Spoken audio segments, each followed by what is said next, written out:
And so one wonders, I should say, that's the reason that many of the Talmidim of Soloveichik, of the Rav, don't wear Techeiles. Now, many of the Talmidim do or did wear Techeiles. Rav Lamb, Rav Tetler, Zechron Levacha. Rav Schachter, Badal Chaim Aruchim. Rav Schachter is really one of the earliest people that wore Techeiles, and he really is very, very, very in favor of it. So they're Talmidim of Rav Soloveichik, and they do wear Techeiles, and many of the Talmidim of Rav Soloveichik do wear Techeiles. But there are others, Rabbi Willing from Yeshiva University does not wear Techeiles. And of course, I think the most famous, most important is Rav Lichtenstein, the son-in-law of Rav Aaron Lichtenstein's Zechron Levacha, never wore Techeiles. Although, at the end of Rav Aaron's life, he kind of became a little bit more conciliatory in tone towards Techeiles. And he would say, I don't wear Techeiles. I realize, though, that you probably have more to lose by not wearing Techeiles than by wearing Techeiles. And of course, Rav Aaron's sons, Rav Ber Lichtenstein and Rav Moshe Lichtenstein now wear Techeiles. So, nonetheless, the Rav's position, Rav Soloveitchik's position, is interesting. It's an interesting position. You need a tradition in order to keep a mitzvah d'oraisa.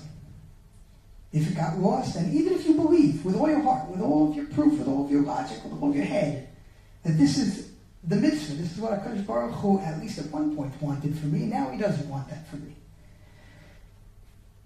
The first time I saw Rabbi Murex Techeiles from New York, from the Spanish-Portuguese synagogue, I saw that he was wearing Techeiles. I ran over to him, Rabbi Ber, what about the Rav? What do you do with the Beis HaLevi? He said to me two things. The first thing he said was, the Rav, you had to know the Rav. The Rav was a theorist. He was a Melamed Torah. And he would be very daring and creative and audacious in a theory that he would put out.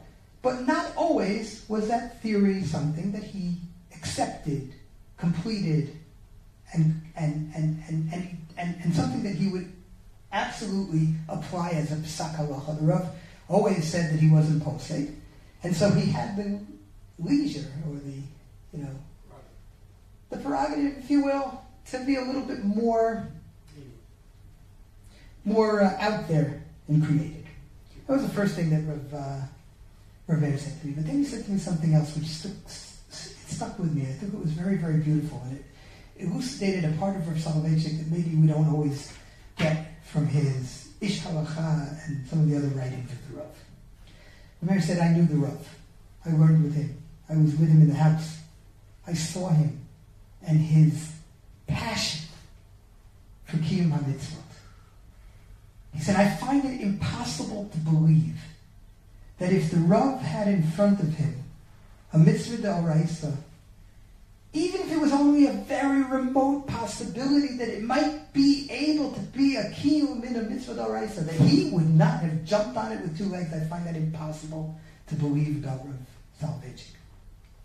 Now, what the Rav would have done, the Rav, of course, passed away really before our Techeiles was something that was known. So what the Rav would have done, or wouldn't have done, is completely speculative.